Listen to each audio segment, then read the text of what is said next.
Welcome to the world's #1 fitness business podcast for health club owners, gym managers, and fitness entrepreneurs. As always, this will be a great show as we have another expert to help your fitness business and your career. We'd like to thank our premier sponsor, Active Management, for supporting us, and we highly recommend becoming a member of Active Management to strengthen your business in 2016. There are loads of resources members receive, so join the Active Tribe today at www.activemgmt.com.au. Now that's enough from me. Let's welcome the show's amazing host, Chantal. What's on this week's show? Love the new intro, Harper. And since you asked, let me tell you all about this week's guest. He is the founder and CEO of REX Roundtables, Will Phillips. I'm sure all of our regular listeners will know REX Roundtables as they've been one of our wonderful show sponsors. And as it happens, I asked Will to actually do the interview so I could thank him for his support and to talk about REX.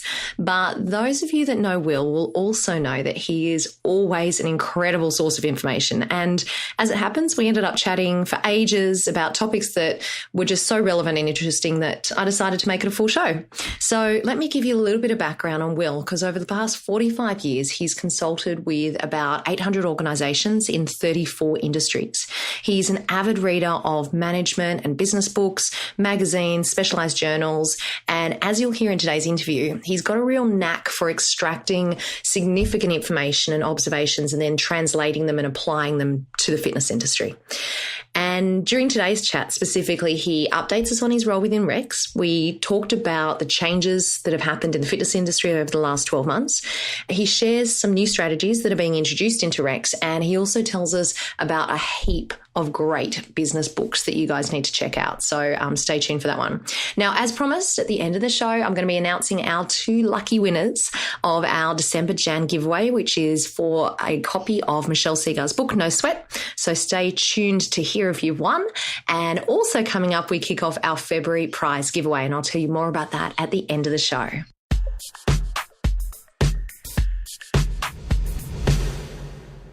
I want to say thank you so much, Will, for joining us on the show today. And very, very importantly, thank you so much for sponsoring and supporting the Fitness Business Podcast throughout 2015. You are welcome. Now, how about you start off by telling me what the #1 highlight has been for REX Roundtables throughout 2015?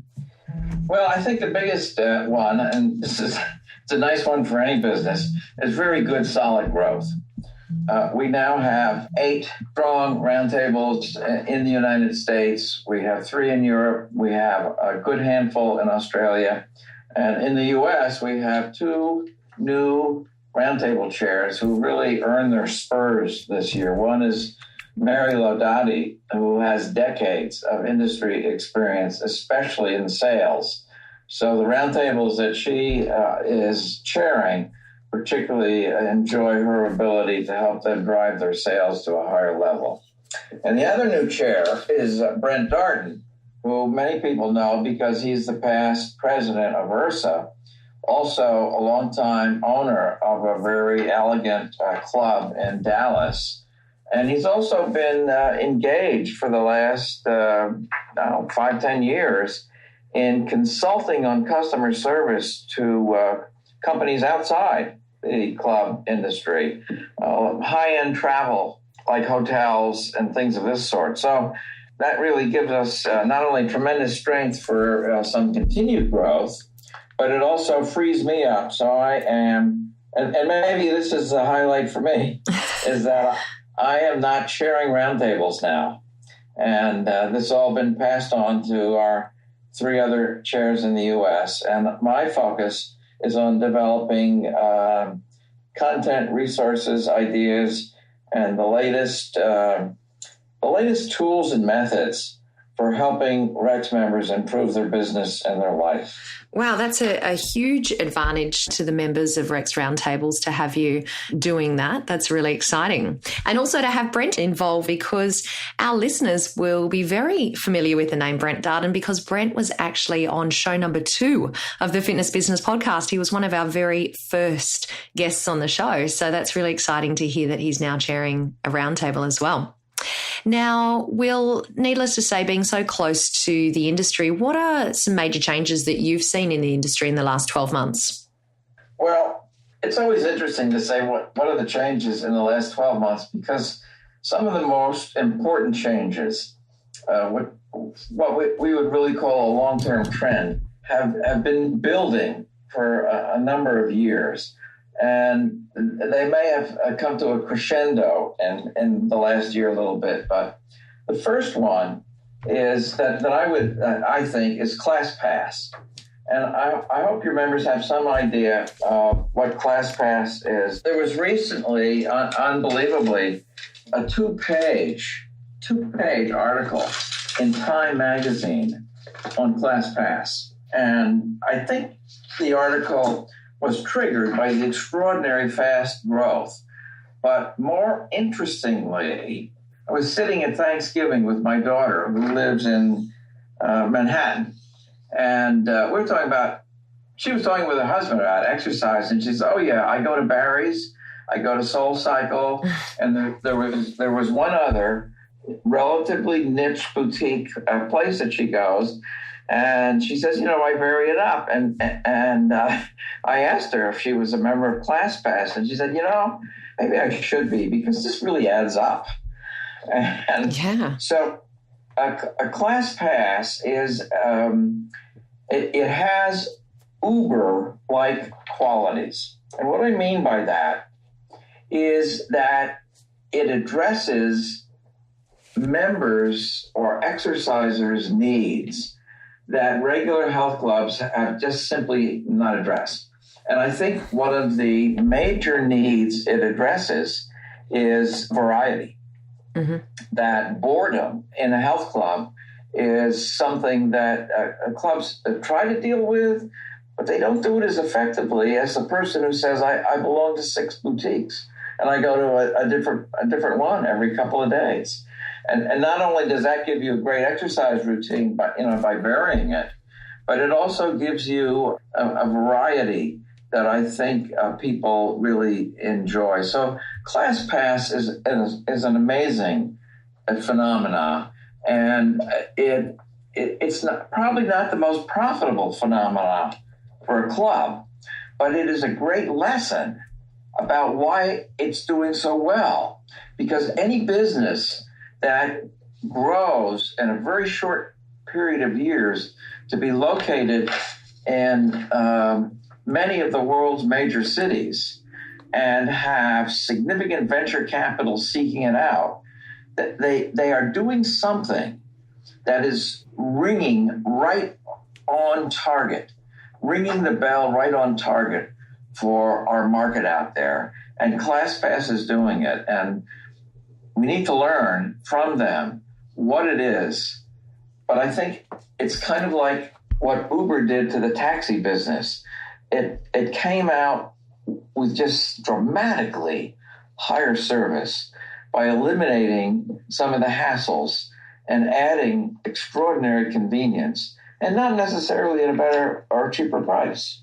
So that's a significant number one that I think that's really peaked, or at least has hit a high point in this last year. I think every one of our REX members is aware of it, and many of them are using ClassPass. It's really interesting you talk about ClassPass, Will, because in Australia it's still a relatively new concept here, and it's very interesting to see what might happen in a market like ours compared to a market like the US, because you mentioned, in the US there are so many niche businesses like the cycle studio, the run studio, the row house, all that type of thing, whereas at the moment we don't have quite as many boutique niche studios like that. So it'd be very interesting to see how ClassPass eventuates here or in other countries around the world compared to the US.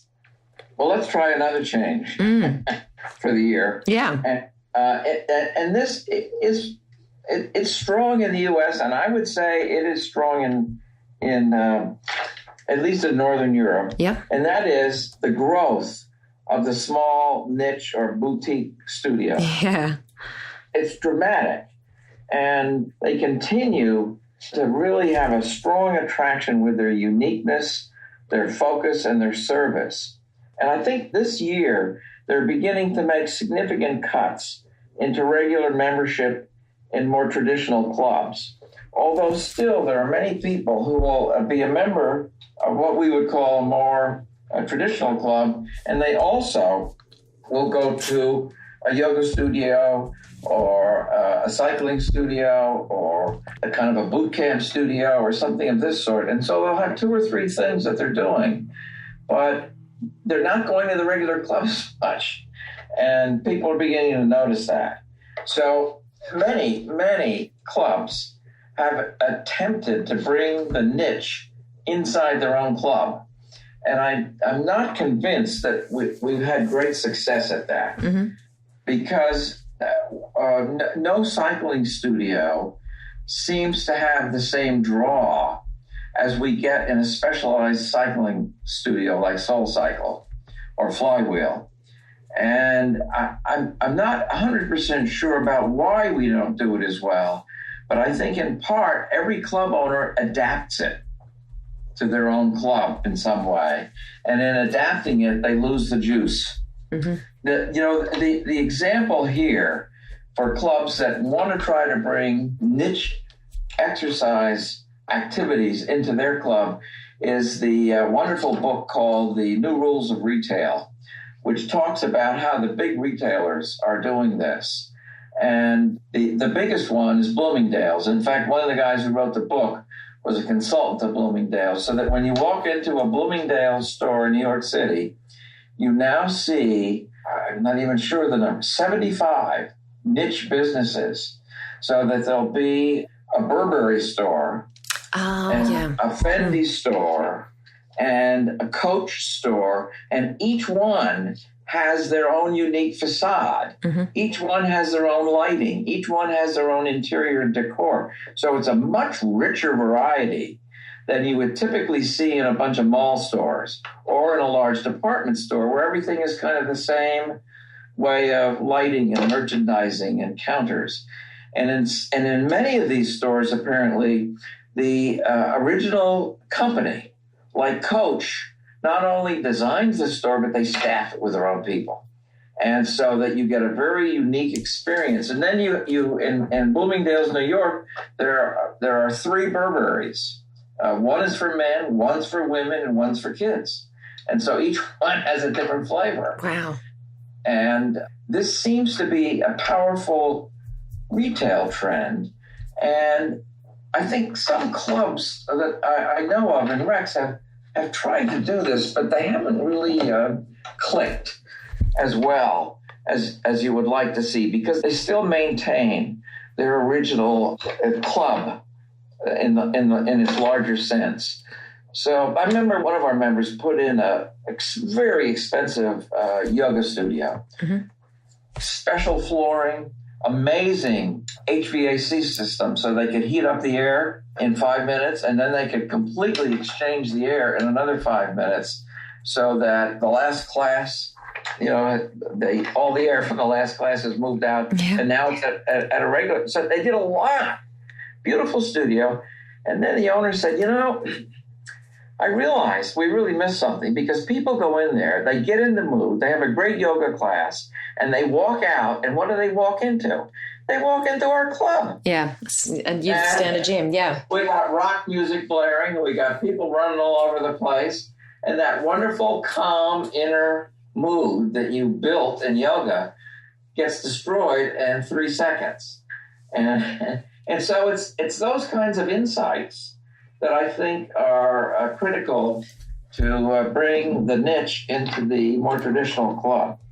Yeah, I think we're still trying to figure out how to. I guess if I had a significant club, even if it was just a single club, and I wanted to try this, I would hire the guys who wrote this book to come down and spend a couple of days with me. Will, are there any other trends that you've noticed in the past 12 months? We've noticed in the U.S. in particular, and it may apply to other countries, because of the real explosion of the niche studios, the competitive pressure has increased, and it points out a significant issue for many traditional middle and upper market clubs, and that is the owner knows how it should be done, but the delivery on the front line is inconsistent. There's inconsistencies and weaknesses in customer service, in the way programming is delivered, how the club is cleaned, and it's if the owner could be in a million places, they could fix it, but they can't be in a million places. And even if they have a single club, and it's just kind of operational, the operation not being at 99%, it's at 85%, and that was good. That was good.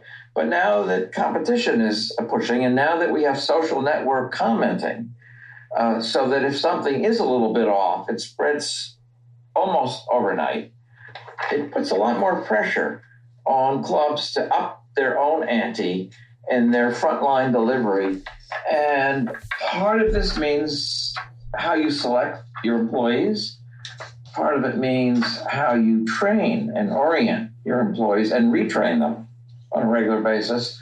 And part of it means how strongly you drive your organizational culture right down to the front line.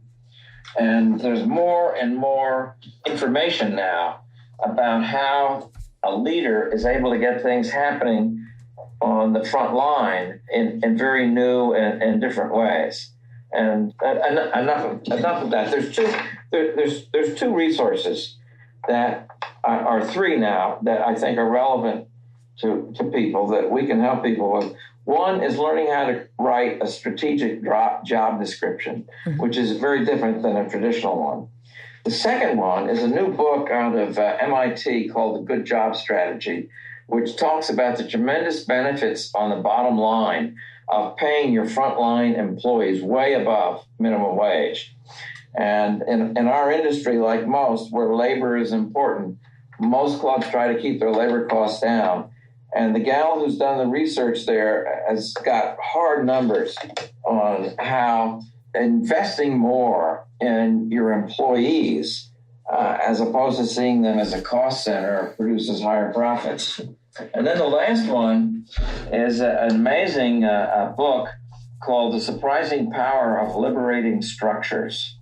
Not hard to get and very edgy, and lots and lots of very straightforward, simple ways of getting things to happen better on the front line by creating different kinds of liberating structures instead of what mostly we have, which are controlling structures. So enough of that. That second book, I think, sounds particularly interesting because when you talked about the study done in regards to paying your front desk staff more, because we're certainly seeing here in Australia, and I'm sure all over the world, many more gyms going into this 24-hour structure and pulling staff off the floor, pulling staff away from desk, that type of thing. So very interested to check out that study. Okay, so let's talk about 2016. Now, are there any new innovations or developments that we're going to be seeing from REX next year? Well, the new website will be emerging, and it's going to have a number of dynamics on it that we think will enable the strength of our roundtables to have a parallel strength in their online interactivity support and knowledge sharing. Along that line, we are starting, we have tremendous transparency and sharing within a roundtable group of 15 or 16 members. What we haven't been able to figure out as well is how do we get the power and knowledge from one roundtable to cross-pollinate other roundtables. We've tried different things. This year, we're putting into strong play the idea of selecting our strongest REX members, say on particular topics like personal training or hiring or developing a culture or working with the community or doing corporate sales. And in most cases, the people we've targeted there are ready, willing, and able to go take a field trip and visit all of our other roundtables during the year and do a real in-depth presentation that would be anywhere from 2 hours to half a day with high-level questions and answers. And we think that this is going to be the single most effective way of cross-pollinating our 150 members. Instead of kind of having just little beehives of activity, we're going to have a lot of cross-pollination going on. So the last big thing that's new is we have completed our basic health club diagnostic online assessment. We call it the Basic Business 7. It analyzes 7 basic elements that are kind of the foundation of any successful health club, such as marketing, sales, operations, staffing, and so forth. And each of those areas is assessed with about a dozen questions, and people get a score and a rating. And from this, any club can quickly identify areas to strengthen. And our website has a tremendous amount of materials to help them do that, as well as their own roundtables. So we are now expecting that during this year, every one of our roundtable members will have their Basic Business 7 scores kind of on their foreheads as they come to a roundtable meeting. So not only can others know who is doing well, but also who needs help. They sound like some really exciting developments. Those are some new things. That's really exciting. So tell me, you have, as I mentioned at the beginning of the interview, you have been so generous in sponsoring the podcast throughout the year. What have you found to be the benefit for Rex in being involved in the Fitness Business Podcast? Well, knowledge is power. And the TFPB provides knowledge on a regular and consistent basis, both from industry experts and some from outside the industry. And it's like having a racing car. And this resource enables you to put nitro in it. It just enables you to up the intellectual power that you can bring to bear on the issues facing you in your club business. That's a great analogy. And tell me, what would you say is the number one benefit for someone wanting to join a REX Roundtable? Well, it's getting results. Every one of us knows how to do most things in our lives better. And we know how to do most things in our club better. And there's a tremendous amount of information and knowledge on how to do it better. But the tough part is figuring out how you adapt this to your particular market, your particular facility, your particular business philosophy, and then push it forward to make it happen. It's that persistence to get implementation that makes a difference. And this is something that Rex does well in holding people accountable on a regular basis to get results. That's the big deal, implementation. Tribe, before we finish off the interview, Will left me with one more great tip around retention that I wanted to share with you all. So take a quick listen. So health clubs have solved the primary problem, and that is they have figured out how to create wonderful facilities that have extraordinary equipment and programming inside them for people to become fit. The very fact that they have done that has created a secondary problem, and that is that the people who join have to learn how to build an exercise habit. And we put no effort on learning how to help our members build that habit. Now, what's interesting is in the last 2 or 3 years, there's been a plethora of research about how people change habits. And interestingly enough, a lot of the research was done around weight loss and exercise. And I'll just mention the resources here that every club owner ought to be thinking about if they really want to grapple with the retention issue and solve it. It's The Power of Habit by Charles Duhigg from the New York Times. It's Kelly McGonigal and the Willpower Instinct. She was the final speaker at URSA last year and probably the most significant one in many conventions. Michelle Seeger and her book, No Sweat. And then probably the deepest one is the book called Immunity to Change by Keegan and Leahy at the Harvard School of Education.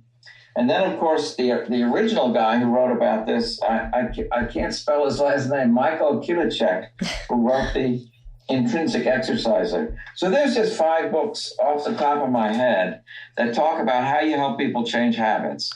And the challenge is this. When I first came into the industry 25 years ago and realized what a serious problem retention was, I made this statement, and it is still true 25 years later, and that is we'll solve the retention problem when we have more psychologists on the floor than we have exercise physiologists, because we've solved the exercise problem. We have not solved the habit change problem. As it happens, we actually had Michelle Seeger on the show a few weeks ago, which was show 33. I'm sure most of our listeners have read the book by now, but we'll make sure that we include a link to that one and the others that you've mentioned in today's show notes. Will, thanks so much for joining us on the show today.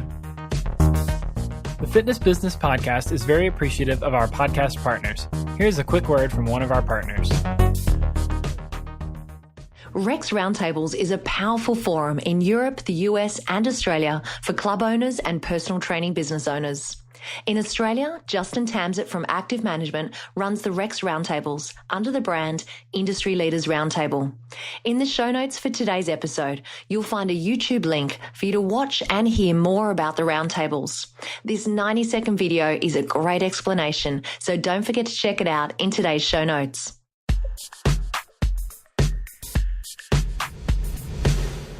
Listeners, as you know, we love to make sure that you are kept up to date with all of the major fitness industry events that happen throughout the globe. So it's my pleasure to welcome back to the show Pam ODonnell from the URSA Institute.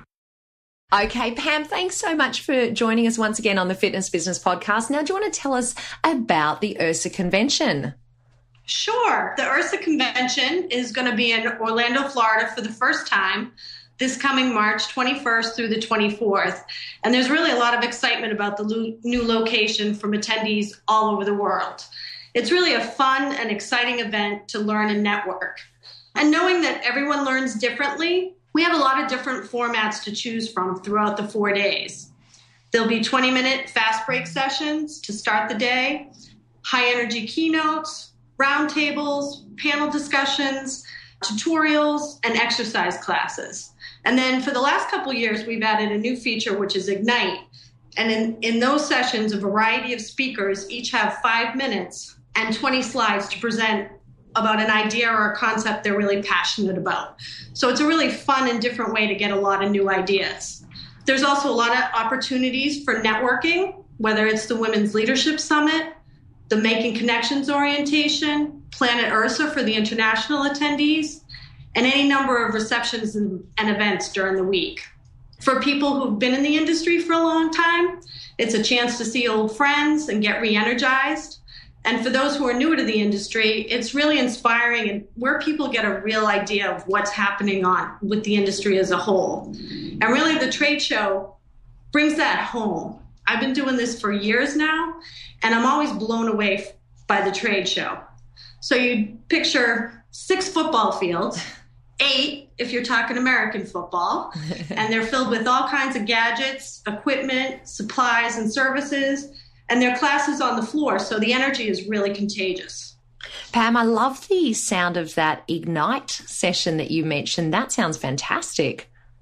Yeah, a few of us saw that we actually have an association for associations, and when we were at one of our conventions, we saw it being done, and it really is kind of fun, and people really have a good time, and you get all kinds of ideas on service, health promotion ideas. It's really been a great way to learn. It sounds very cool. Okay, so you mentioned, like people that have attended URSA before and those of us that would be new. Who should be attending URSA in 2016, would you say?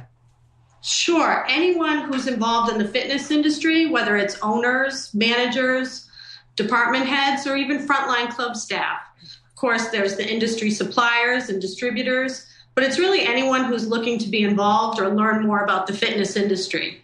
We expect that there'll be about 13,000 fitness industry professionals joining us in Orlando, and it's really the best place to meet and network with club operators and suppliers from all over the world.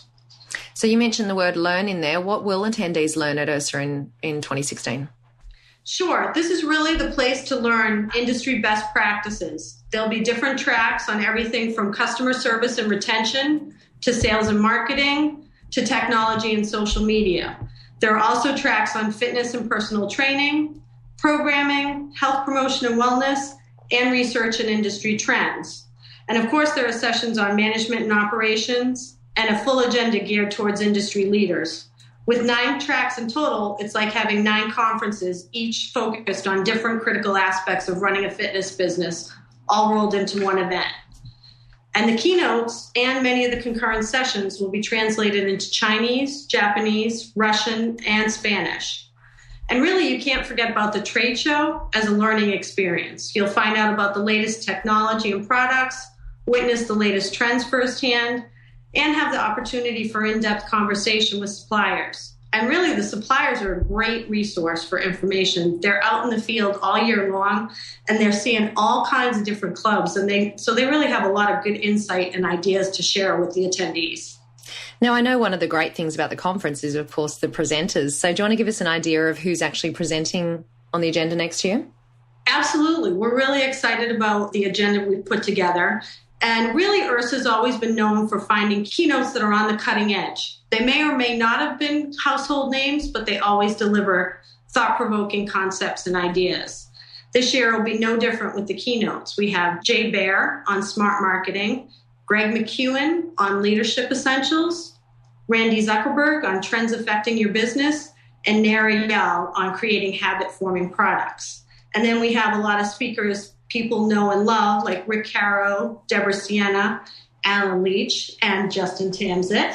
They'll all be among the many favorites. And there'll also be 40 new speakers joining the program this year. And they're from all over the world, and they're both inside and outside the industry, and they include university faculty. That sounds really exciting and great to hear that JT's in the lineup again next year. And so last but certainly not least, Pam, what should people do if they want more information or if they want to book their tickets to attend? Sure. Just need to go to irsa.org/convention. You can email membership@irsa.org or call anyone on the membership team at 1-617-951-0055. We're really looking forward to seeing everyone in Orlando this March.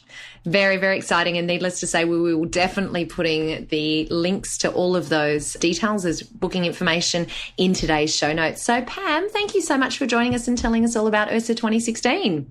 Oh, thanks, Chantal. It's always great talking to you. All the very best for a fantastic conference. We look forward to hearing how it goes.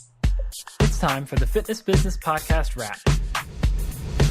Rather than leave you with takeaways today, I'm going to remind you of those great books that we'll mention throughout the show. And you can find links to all of these books in today's show notes. He mentioned The New Rules of Retail, The Good Job Strategy, The Surprising Power of Liberating Structures, Immunity to Change, and of course, No Sweat. Now, before we wrap up today's show, it is time to announce the winners of our December Jan prize giveaway. Our lucky winners will each receive a copy of Michelle Seeger's book, No Sweat. Drum roll, please, Harper. And the winners are Chris Skip and Paul Hooper. Congratulations to Chris and Paul. We'll be in touch with you to organise delivery of your prize. Now, of course, all of that means that it's time to start our February giveaway. And this month, we're giving you the chance to be part of the brand spanking new Active Management Membership 2.0. This new membership platform is only just being launched, but let me tell you, it is like version 1 on steroids. JT from Active Management is coming in next week to tell us all about it, but in the meantime, don't wait. Enter the draw now by simply subscribing to the show notes on fitnessbusinesspodcast.com or engage with us on Twitter, Facebook, or Instagram during the month of February. The winners for that one will be announced in show 40. Thanks for joining me for another week of the Fitness Business Podcast. And remember, what you leave behind is not what's engraved in stone monuments, but what is woven into the lives of others.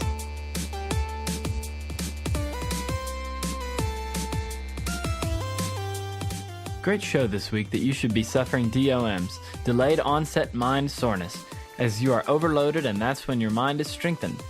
You and your business have been strengthened thanks to the amazing support of our premier sponsor, Active Management. Check out www.activemgmt.com.au only if you want to strengthen your business and your leadership.